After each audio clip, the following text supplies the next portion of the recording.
السلام عليكم ورحمة الله وبركاته، والصلاة والسلام على أشرف المرسلين سيدنا محمد عليه أفضل الصلاة والسلام.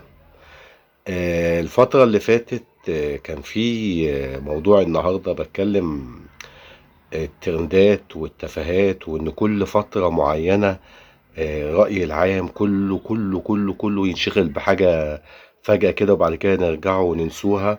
يعني كان في فترة كبيرة قعدنا نتكلم على حسام والفنانة شيرين.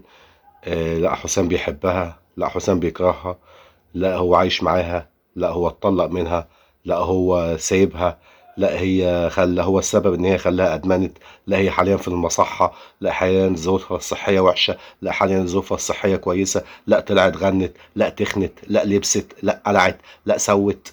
شاغلين بالنا بالكلام دوت. هوب، انزل ابو حديدة. حديدة اصغر فنان واصغر واحد اتجوز، الحق ترند انتش واجري، الحق مش عارف ايه.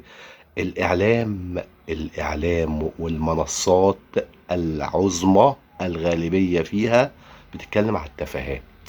وفي الآخر آخر دلوقتي الوقت الحالي اللي احنا فيه دلوقتي، النهاردة مثلا من يومين 3 أيام نتكلم على شاكوش ومراته سجدت له وهو في الفرح، وبعد كده لأ ده ضربها، ده سرق دهبها، ده طلع ملوش في الحريم، لا ده طلع ليه في الحريم، لا ده طلع نصب عليها، لا ده خد الالمازات بتاعتها، لا ابوها دخل يشتم، لا مش عارف ايه. انا كواحد بيفتح التليفون الصبح اذا بيعرف تفاصيل حياتك، سواء انت طلقتها، انت عيلت ب60 نيله انت وهي مع بعض، انا ذنبي ايه؟ والسوشيال ميديا والاعلام والمنصات اللي كل شويه تتكلم في الكلام دوت، احنا ذنبنا ايه كشعب؟ كل شويه يفتح تليفون وحاجه وكده وعايز يستفيد حاجه مثلا او معلومه مهمه تفيده في دنيته وفي اخرته مفيش.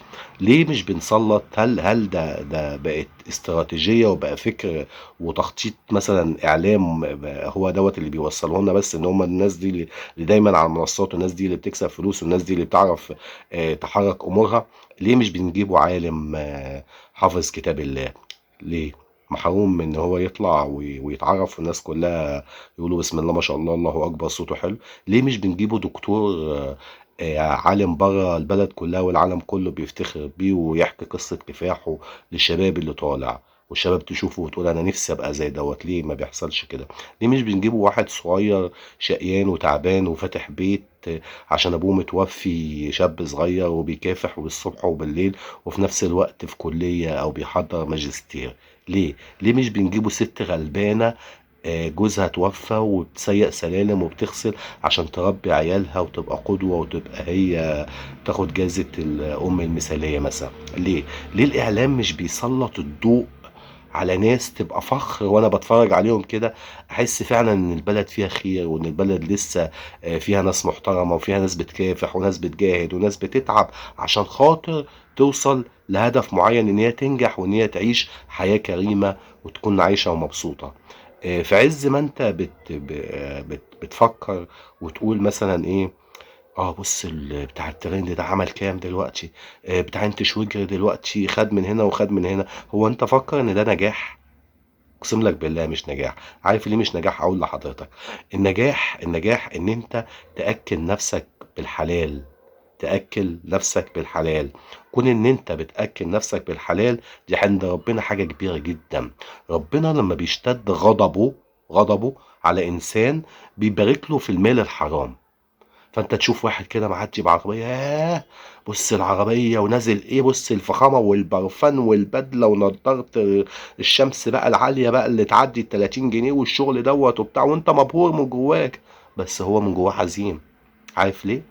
عشان مش حاسس بالبركه في الرزق، عشان الدنيا خدته للفلوس وللمال، وربنا بارك له في المال فزاده فخلى الدنيا اكلته اكتر، والدنيا بقى يسعى عليها اكتر، ونسى ايه؟ نسى ربنا عز وجل.